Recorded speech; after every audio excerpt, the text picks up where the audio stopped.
Bonjour, que Dieu vous bénisse abondamment.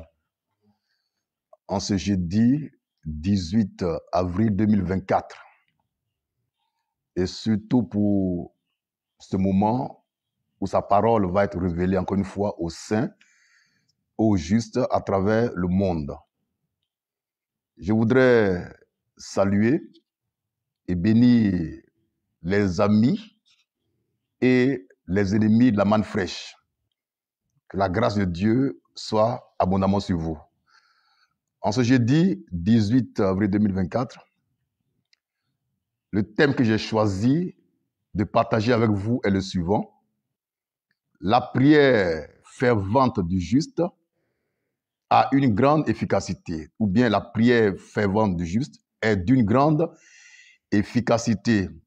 Cette parole est écrite dans Jacques 5, verset 16, que nous avons toujours lu. Mais aujourd'hui, je voudrais de façon particulière et exceptionnelle rendre un témoignage à cette écriture parce que le Seigneur Dieu, dans des conditions dramatiques particulières,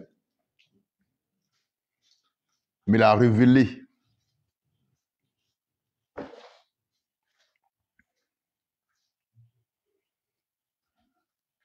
Et je voudrais partager avec vous ce témoignage extraordinaire pour votre édification, sanctification et perfection. C'était en 2013 où j'ai contracté une maladie terrible, la tuberculose pulmonaire. Et d'après les examens qui ont été faits, mes 2 poumons étaient endommagés, gravement atteints. J'étais tellement malade que je ne pouvais plus boire ni manger. Je toussais presque toutes les secondes. Je ne pouvais pas parler tellement je toussais. Je perdais des forces. La mort était là. Je ne mangeais plus. Je ne buvais plus. Pendant 5 mois, je souffrais de cette maladie-là. Mais le 5e mois a été le mois le plus dramatique, le plus terrible, parce que en ce mois-là, j'étais presque mort. Et pendant que je luttais avec la maladie et la mort, j'ai reçu une révélation de la part du Seigneur Jésus-Christ. Il m'a dit 2 choses essentiellement. La première chose qu'il m'a dite est la suivante. Tu ne mourras pas. Amen. Tu ne mourras pas. La deuxième chose qu'il m'a dite est la suivante. Fais la prière du juste. Fais la prière du juste. Et il m'a enseigné comment faire la prière du juste en cette période vraiment difficile de ma vie. Alors, j'ai fait la prière du juste. Et après ma guérison, j'ai eu le temps, j'ai pris le soin d'écrire cette prière-là que je garde en mémorial devant moi, en souvenir, et que je voudrais faire lire maintenant afin que nous puissions ensemble partager les merveilles du Seigneur. Je vais lire ça moi-même. Je ne serai pas long. J'ai dit au Seigneur, qui m'a dit de faire la prière du juste, ceci. Seigneur, je sais que tu es l'auteur de la maladie dont je souffre depuis des mois. Je sais que c'est toi qui as ordonné que je sois gravement malade. Et je suis gravement malade. Mais je sais une chose, je n'ai point péché contre toi. J'ai examiné toute ma vie et je sais que je suis sans péché et irrépréhensible devant toi. Car l'offrande du corps de Jésus-Christ m'a sanctifié une fois pour toutes. Et ta parole aussi me sanctifie chaque jour. J'ai la conscience tranquille et j'ai pleinement foi en toi. je ne suis plus un pécheur, car tu as apparu pour ôter mes péchés et tu les as abolis. Je suis donc sans péché et pur à tes yeux. Je n'ai pas de péché à confesser parce que je n'ai pas péché contre toi. Je suis épuisé, je souffre terriblement, mais je suis joyeux parce que je n'ai pas de péché à confesser. Je t'ai servi fidèlement, j'ai fait ta volonté, que ton nom soit à jamais béni. Voici la prière que j'ai adressée au Seigneur quand il m'a dit de faire la prière du juste. Et cette prière du juste que j'ai adressée au Seigneur a été d'une grande efficacité pour moi parce que j'ai été délivré de façon miraculeuse de la tuberculose pulmonaire dont je souffrais. Mes 2 poumons ont été parfaitement guéris. J'ai récupéré et j'ai repris l'œuvre du ministère sans aucun problème. Donc aujourd'hui, jeudi 18 avril 2024, il était important pour moi que je rende ce témoignage afin de vous exhorter à faire la prière du juste, la prière du saint. Parce que quand on est juste, quand on est saint en Jésus-Christ, on n'a pas de péché à confesser. On ne fait pas la prière du pécheur, mais on fait la prière du juste. Et dans les Écritures, beaucoup de personnes, en tout cas les saints des Écritures, ont fait la prière du juste. Et j'ai choisi parmi ces saints-là le roi Ézéchias, qui a fait une prière extraordinaire adressée au Seigneur lorsque Dieu lui avait dit qu'il allait mourir. C'est dans Ézéchiel, c'est dans Ésaïe 38 que je vais lire rapidement, Dieu voulant. En ce temps-là, Ézéchias était très malade. Et Dieu envoie vers lui le prophète Ésaïe, lui dit, tu vas mourir. Et chose bizarre, Ézéchias, à qui Dieu a dit, tu vas mourir, va adresser à Dieu une prière vraiment exceptionnelle.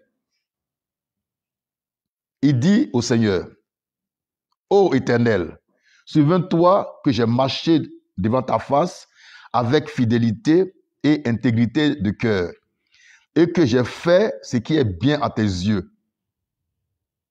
Ézéchias dit au Seigneur, souviens-toi que j'ai marché devant ta face avec fidélité et intégrité de cœur, et que j'ai fait ce qui est bien à tes yeux. Il a fait la prière du juste, il n'a pas fait la prière du pécheur parce que Ézéchias, le roi, n'avait pas de péché à confesser, ayant vécu devant le Seigneur avec fidélité et intégrité de cœur. Et j'exhorte encore tous les saints de la manne fraîche à persévérer dans la prière du juste, car cette prière est d'une grande efficacité devant le Seigneur Jésus-Christ. Et Dieu exauce tous ceux qui prient et qui font la prière du juste. Après mon témoignage, que j'espère vous a édifié et sanctifié et perfectionné, je voudrais vous dire comment nous qui étions pécheurs, nous sommes devenus saints et justes en Jésus-Christ. Vous savez, les chrétiens n'ont pas encore saisi la profondeur réelle de la mort de Jésus. Ils n'ont pas encore compris pourquoi Jésus est venu sur terre et pourquoi il est mort pour nous. Jésus-Christ est venu sur terre, Dieu manifesté en chair, non pas pour que les uns se marient aux autres, non pas pour qu'on ait du travail, mais il a paru, d'après l'Écriture, pour ôter nos péchés. Et ça, c'est écrit dans 1 Jean 3, versets 4 à 5. Jésus-Christ a paru pour ôter nos péchés, d'après 1 Jean 3, verset 5. Et d'après Hébreux 9, verset 26, Jésus-Christ, par l'offrande de son corps, par son sacrifice, a aboli le péché. Voilà pourquoi Jésus est venu sur terre. C'est pour ôter nos péchés. En ôtant nos péchés, il a fait de nous des hommes justes, des hommes saints. En ôtant nos péchés, il a fait de nous des hommes en qui il n'y a plus de péché. Il a pris nos péchés dans son corps pour que nous, on n'ait plus de péché dans notre corps. Voilà pourquoi Jésus-Christ est venu. Voilà pourquoi nous disons à la manne fraîche et par la manne fraîche que nous qui sommes en Jésus-Christ, qui croyons en sa mort et en sa résurrection, nous sommes saints, nous sommes justes et en nous, il n'y a point de péché. Je le dis haut et fort, encore une fois, en nous qui sommes à la manne fraîche, il n'y a ni péché, ni iniquité parce que Jésus a paru pour ôter nos péchés. Amen. Nos péchés étant ôtés, eh bien, nous ne sommes plus des pécheurs. Et c'est pour cette raison que nous faisons la prière du juste et non la prière du pécheur. Nous lisons l'Écriture dans 2 Corinthiens 5, verset 21. 2 Corinthiens 5, le verset 21, pour montrer à toute la création, à tous ceux qui ne comprennent pas encore les Écritures, comment Dieu a fait pour qu'aujourd'hui, nous soyons déclarés saints et justes. Tu as trouvé? Tu peux lire. 2 Corinthiens 5, 21. Oui. Celui qui n'a point connu le péché. Celui qui n'a point connu le péché. Il a fait devenir péché pour nous. Dieu l'a fait devenir péché pour nous. Afin que nous devenions en lui justice de Dieu. Afin que nous devenions en lui justice de Dieu. Nous reprenons ce verset biblique qui est d'une importance capitale pour nous. Lecture. 2 Corinthiens 5, 21. 2 Corinthiens 5, 21. Celui qui n'a point connu le péché. Celui qui n'a point connu le péché, il a fait devenir péché pour nous. Dieu l'a fait devenir péché pour nous, les pécheurs. Afin que nous devenions en lui justice de Dieu. Afin que nous, les pécheurs, nous devenions en Jésus-Christ justice de Dieu. Voilà comment nous sommes passés du péché à la justice. Voilà comment nous sommes devenus en Jésus-Christ des hommes et des femmes justes. Et Dieu est précis. Il emploie un mot très fort. Il dit, nous sommes devenus en Jésus-Christ justice de Dieu. Nous sommes justice de Dieu. Nous sommes sainteté de Dieu. Parce que Jésus-Christ a paru pour porter nos péchés. Et en lui, les pécheurs que nous étions sont devenus des hommes et des femmes justes. Des hommes et des femmes saints. Et en tant que tel, notre responsabilité et devoir, c'est de faire la prière du juste, qui consiste à bénir Dieu pour sa sainteté suprême et à le bénir pour notre sainteté. Et ça consiste aussi à dire au Seigneur les bonnes œuvres que nous pratiquons tous les jours. Le saint, il confesse les bonnes œuvres qu'il pratique tous les jours. Le juste, il confesse les bonnes œuvres qu'il pratique tous les jours par l'Esprit du Seigneur. Amen. Ça, c'est la prière du juste. C'est la prière du saint. Par exemple, Seigneur, je te remercie parce que depuis 1 an, je ne pêche plus par ta grâce. Seigneur, merci parce que grâce à toi, j'ai pu donner telle chose à un frère. Merci parce que j'ai pu marcher dans ta volonté. Depuis 1 an, depuis 2 ans, depuis 10 ans, je vois que je ne pêche plus. Je vois que tout va bien entre toi et moi. Il n'y a plus de bruit. Voilà comment prie le saint et le juste. À la manne fraîche, nous, on ne confesse pas de péché. Pourquoi? Nous n'avons pas de péché à confesser. Pourquoi? Nous ne pratiquons pas le péché. Nous ne péchons pas. Donc, ce que nous confessons, c'est plutôt notre sainteté et notre justice. Et Dieu nous a dit par Jésus-Christ que nous sommes 3 fois saints, ayant été purifiés 3 fois par sa parole et par son esprit. Donc, ce matin, bien-aimé de Dieu, la manne fraîche, je ne fais que vous rappeler le principe divin d'après lequel nous sommes 3 fois saints, nous sommes justes et que nous faisons la prière du juste. Nous ne faisons pas la prière des injustes, ni la prière du pécheur, pour la simple et bonne raison que Jésus-Christ a paru pour ôter nos péchés, et quand il les a ôtés, il a fait de nous des hommes sanctifiés. Nous allons lire Hébreux 10, 10 pour magnifier la gloire de Jésus-Christ à travers l'œuvre expiatoire, rédemptrice qu'il a accomplie avec beaucoup d'efficacité et de dynamisme. Nous lisons l'Écriture. Hébreux 10, 10. Hébreux 10, 10. C'est en vertu de cette volonté. C'est en vertu de cette volonté que nous sommes sanctifiés. Que nous sommes sanctifiés par l'offrande du corps de Jésus-Christ. Une fois pour toutes. Une fois pour toutes. Nous sommes sanctifiés une fois pour toutes. Ça veut dire qu'aucun péché ne peut remettre en question notre sanctification en Jésus-Christ. Nous sommes sanctifiés pour toujours. Une fois pour toutes, ça veut dire pour toujours. Et Dieu nous regarde à travers Jésus comme étant des gens, des hommes, des femmes sanctifiés une fois pour toutes, pour toujours. Que son nom soit à jamais béni. Nous lisons encore l'Écriture et cette fois-ci nous allons dans 1 Jean 3, le verset 6, qu'on va lire avec beaucoup de plaisir parce que c'est un verset qui est très fort, qui est écrit dans la Bible, mais que ne voit pas ces soi-disant missionnaires, ces soi-disant prophètes de nations qui ne comprennent ni les Écritures, ni la puissance de Dieu. C'est écrit noir sur blanc, mais jamais il ne parle de ça dans leurs églises. Nous lisons. 1 Jean 3, 6. Quiconque demeure en lui Quiconque demeure en Jésus-Christ ne pêche point. ne pêche point. Quiconque pêche ne l'a pas vu Quiconque pêche ne l'a pas vu et ne l'a pas connu. et ne l'a pas connu. C'est tellement clair qu'on n'a pas besoin de faire des discours. Cependant, je reprends ça pour vous. Quiconque demeure en Jésus-Christ ne pêche point. Je reprends. Quiconque demeure en Jésus-Christ ne pêche point.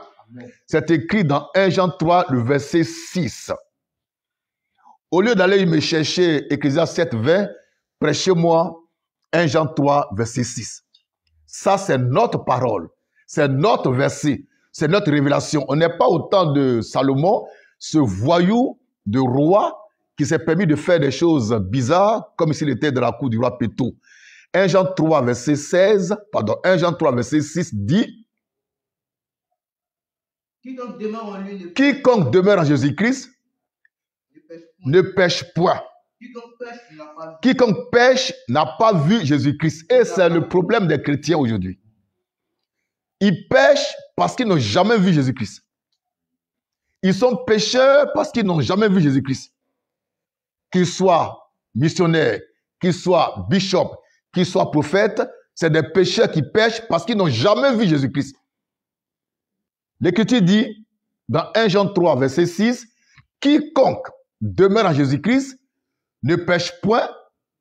Lecture. Quiconque pêche ne l'a pas vu Quiconque pêche ne l'a pas vu et ne l'a pas connu. et ne l'a pas connu. Donc tous ces missionnaires qui pêchent et qui sont fiers d'en parler, c'est des gens qui ne connaissent pas Jésus, qui n'ont pas vu et qui ne le connaissent pas. Donc ce n'est pas étonnant que ce soit des pécheurs. Mais nous qui l'avons vu Jésus-Christ, nous qui le connaissons Jésus-Christ, nous ne péchons pas, nous ne sommes pas des pécheurs et nous n'allons jamais pécher jusqu'à ce que l'enlèvement ait lieu. Amen. Je vous le dis en vérité, par la main fraîche, en nous, il n'y a point d'iniquité, en nous, il n'y a point de péché, et nous ne sommes pas des pécheurs parce que Christ a paru, il a ôté nos péchés et que nous le connaissons, nous le voyons, nous l'avons connu, nous l'avons vu. Que son nom soit à jamais béni. Jésus-Christ est venu pour ôter les péchés. Attention. Il est venu pour ôter les péchés. Quand nous prenons Jean chapitre 1, verset 29, nous voyons le témoignage extraordinaire, vibrant et vivant et puissant que Jean-Baptiste, le prophète qui était plus que prophète, a rendu à Jésus-Christ en disant à ses disciples, à lui Jean, voici l'agneau de Dieu qui ôte le péché du monde. Jésus-Christ est l'agneau de Dieu qui a ôté le péché du monde. Le péché étant ôté, le pécheur n'est plus pécheur. Le péché étant ôté, nous sommes justes, nous sommes parfaits, nous sommes saints devant sa face et en nous demeure la sainteté, la justice de Jésus-Christ. C'est pourquoi nous déclarons encore une fois, par la main fraîche, que nous ne sommes pas des pécheurs et que nous ne pratiquons même pas le péché et que nous ne pouvons même pas pécher parce que nous connaissons Jésus-Christ, nous l'avons vu et chaque jour, nous communions avec lui dans sa parole et dans son esprit. Papas et mamans, en ce jeudi 18 avril 2024, je suis dans la joie de constater que vous comprenez les Écritures et la puissance de Dieu et que vous vivez sans péché, vous vivez dans la pureté, dans la sainteté, dans l'obéissance à la parole de Jésus-Christ. On va lire un dernier passage rapidement dans 1 Jean 3, le verset 9, pour notre édification, sanctification et perfection en Jésus-Christ, notre Rédempteur. Lecture.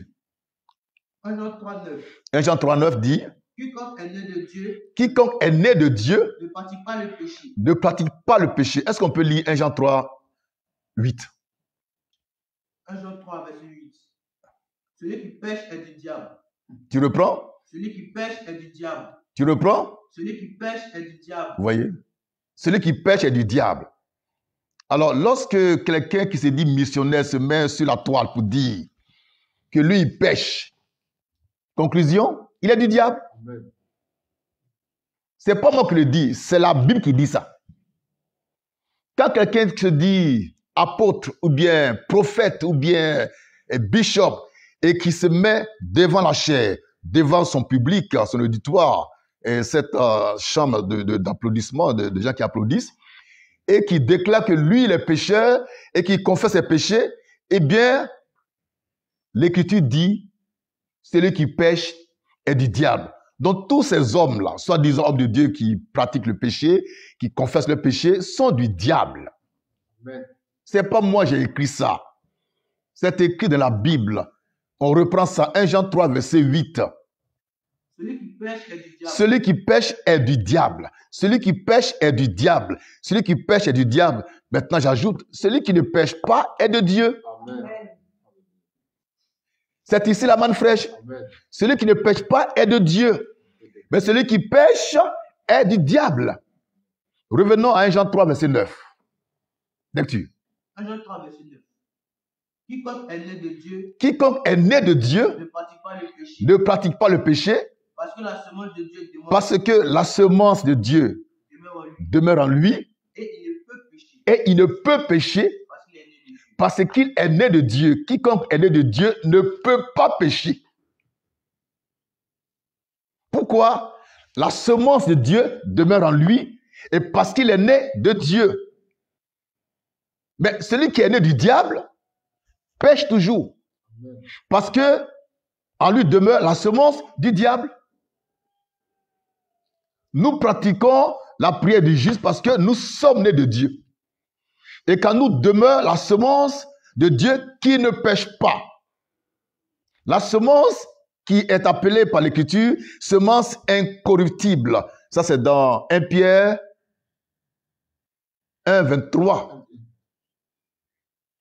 Nous avons en nous une semence qui s'appelle semence incorruptible. Ça veut dire quoi? Ça veut dire une semence qui ne peut pas se corrompre. Une semence qui ne peut pas nous corrompre. Une semence qui nous préserve de la corruption du péché. C'est ça que Dieu a mis dans ses élus. Lecture. 1 Pierre 1, verset 23. Puisque vous avez été régénérés, Vous avez été régénérés, non par une semence corruptible, non pas une semence corruptible, par une semence incorruptible, mais pas une semence incorruptible. par la parole vivante La parole vivante et permanente de Dieu. de Dieu. La semence incorruptible. Semence incorruptible. Semence incorruptible. C'est quoi? C'est la parole vivante et permanente de Dieu. Et c'est elle qui demeure en nous. C'est elle qui demeure en nous qui sommes manne fraîche. C'est pourquoi nous faisons la prière du juste, la prière du saint et non la prière du pécheur. La semence de Dieu étant en nous, nous ne sommes pas des pécheurs. Et Dieu dit, vous ne pouvez même pas pécher. J'ai été converti à Christ en 1990. 1990. Ça fait 34 ans aujourd'hui, je crois. En 34 ans de ministère, en 34 ans de communion avec Dieu par Jésus-Christ, je n'ai plus jamais péché. Et je sais à moi-même que je ne pécherai plus jamais. Pourquoi? Eh bien, c'est parce que la semence de Dieu, qui est incorruptible, qui ne pêche pas, habite en moi. Et que Dieu a mis en moi le Saint-Esprit, qui est l'esprit de sanctification, l'esprit de perfection qui me conduit dans la plénitude de la perfection et de la sanctification. Jamais plus le péché ne sera mentionné dans ma vie. Jamais. Ainsi que dans la vie de tous ceux que j'ai engendrés en Jésus-Christ par la manne fraîche. La manne fraîche, elle est excellente, elle est parfaite, elle est divine, elle surpasse la Bible. Amen. Elle surpasse la Bible. Elle corrige la Bible. Et la manne fraîche est venue non pour les pécheurs, mais pour les saints, pour les perfectionner. Donc ce matin, je m'adresse aux saints. Je sais que les pécheurs s'agitent, ils s'excitent. Il y a des pécheurs maintenant qui ne dorment plus à cause de moi. À 5 heures du matin, ils sont sur pied et dès que je suis en train de prêcher, ils commencent à insulter. Mais je voudrais les bénir et les encourager à aller jusqu'au bout parce que le chemin est encore long. Parce que moi, je ne vais pas arrêter. Je ne vais pas abandonner. Je vais aller jusqu'au bout. Donc, à eux d'avoir assez d'argent pour payer les passes et puis venir insulter et me diaboliser. Personne ne peut me diaboliser parce que je suis Dieu. Alléluia. Dieu m'a fait Dieu, je suis Dieu. Amen. Dieu m'a fait Dieu, je suis Dieu. Amen. Je le proclame, je n'ai pas honte de le dire. C'est Dieu qui m'a fait Dieu, je suis Dieu. Et c'est en harmonie avec les Écritures. Dans Exode 7, verset 1, Dieu dit à Moïse, vois, je te fais Dieu. Donc Moïse a été fait Dieu par Dieu. Et moi aussi, j'ai été fait Dieu par Dieu. Et Dieu, sa nature, c'est la sainteté. Voilà pourquoi je suis saint et 3 fois saint. Et que jamais plus je ne pécherai. Que son nom soit béni. Que Dieu bénisse votre journée. Au nom tout puissant et tout suffisant de Jésus-Christ, le Seigneur. Amen.